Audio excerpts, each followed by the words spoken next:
Bieniemy is that loud, intense guy. At training camp, you hear him yelling pretty much all practice long, right? And from what I've heard, that there might not be some guys that really want to win on this Commanders team. And to me, this shows that some of these guys are soft.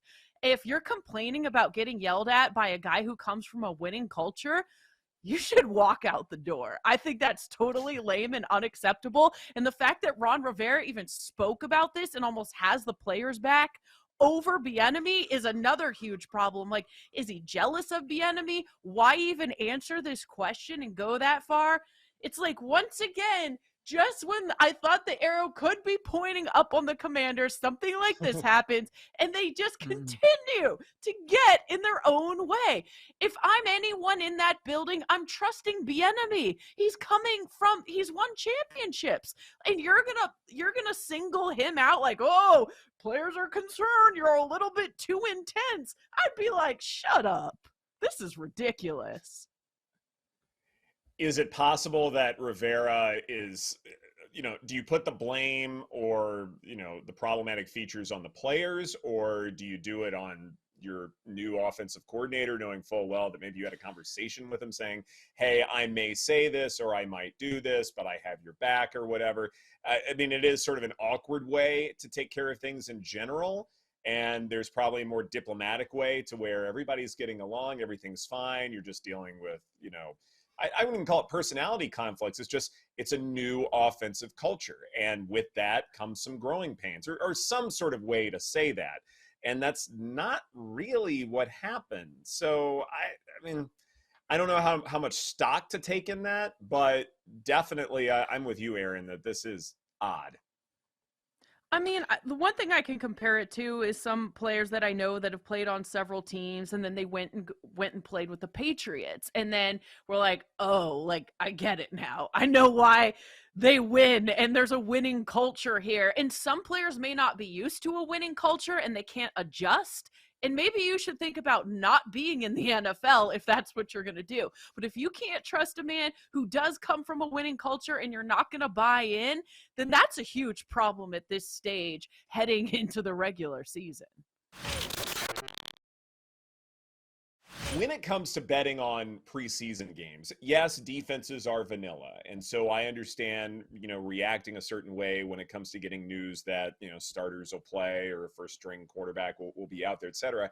But I wonder if the public overreacts to this information, because sometimes when an offense goes out there, at least my understanding is, it may not be just to run your offense and be efficient. You may be working on specific concepts that may or may not work even against a vanilla defense. And so is it something where we overreact to this news too much, even though we should digest it, like in CJ Stroud's case for figuring out, okay, maybe he will start week one. That is important, but are we overreacting to these line movements when news breaks?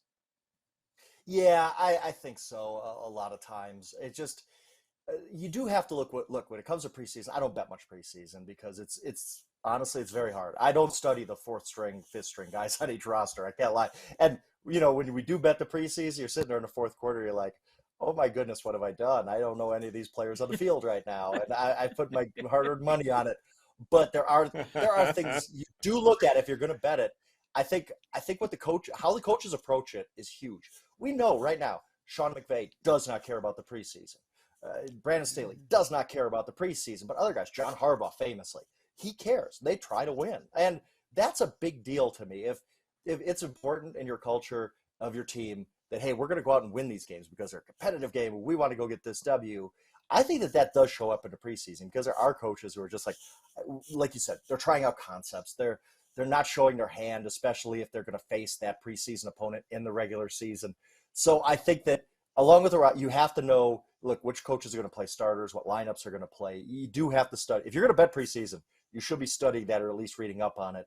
And the key thing to me is how serious do the coaches take it? Because like you said, some do, some don't. Some are trying things out. Some are a lot less vanilla than other teams. That's a big deal in betting preseason football. But I can't tell you I'm going to bet more than a handful of games because it's just too hard for me. I'll be honest. I don't have the time to put in to figure out the guys who are going to be on practice squads in 4 weeks. All right, who's betting on the Ravens -6? Who's doing it? I was just going to bring it up. Marcus Mariota versus Huntley. Is that what we're getting there? At least to start? Yeah, for a little I bit. believe so. I believe that's the case. I think So those yeah, quarterbacks are pretty even, to be honest. How do we feel about the whole Ravens trend? I mean, that's well, first crazy. off, I think you the bet books this last have gone. week it was 3.5, and now it went to 6. Is that just people like, oh yeah, it's preseason week 1, Ravens streak, gotta bet it? Why did it jump to 6? I don't know. Somebody not playing, like, receiver role or something like that. I mean, Tanner what is it? McKee Minus is 250 on the money fourth. line. Oh, Anthony Brown versus Tanner McKee late into that game. Like, what are we doing? How do put your people money on know? Yeah, exactly. yeah. I mean, honest. Look at what happened yesterday. So we've seen the Jets play. I'm really interested to see if this is a different point spread tomorrow morning when we're here. Carolina's 3.5-point favorite. It was the Jets' favorite. So why did it flip? Because they announced that Bryce Young is going to be starting the game, right? We knew that, Right. probably. How much is it going to play? Don't know exactly, but it goes from Jets -1 to Carolina -3.5, and then people are going to watch the Jets tonight. Are they going to get excited? Are they going to start betting on the Jets? I think that would be kind of interesting if it comes back down to 3 or inside of 3, because it's preseason. You don't need a ton of action to move markets here. The Chargers were favored. Now the Rams are favored by 3. That's interesting. Staley's not a guy that cares about the preseason. 1-5 record. He went 0-3 last year. So maybe part of that is a Chargers fade. What else happened? There was a big move in favor of the Colts. It was in favor. Jeez, it was Colts -2.5. Now it's Colts -5.5. Not with my money. So let's do a thought experiment here. Like, let's say these Yeah. are regular season games, and let's say Bryce Young, like, we didn't know if he was going to start or not or whatever. Then we find out he is.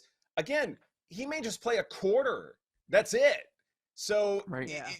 in the regular season, would we see a 4.5-point spread if, say, there was quarterback uncertainty with a rookie, no matter how good the rookie may be? And what if I then told you that he's only playing a quarter? Like, should it swing that much? No. Complete. Is this people betting full games too, Ed? Because we know you shouldn't be doing that when you're Right. the information we have is first half information, right? Mm-hmm. Yeah, like that's what all this is just first quarter, first half intel, and that's fine. You want to bet first half, that's, more prudent in these preseason games. But yeah, Aaron, like some of these numbers are just way too extreme as far as swings go. And I wonder if CLV is more of the exercise here in the preseason than anything else.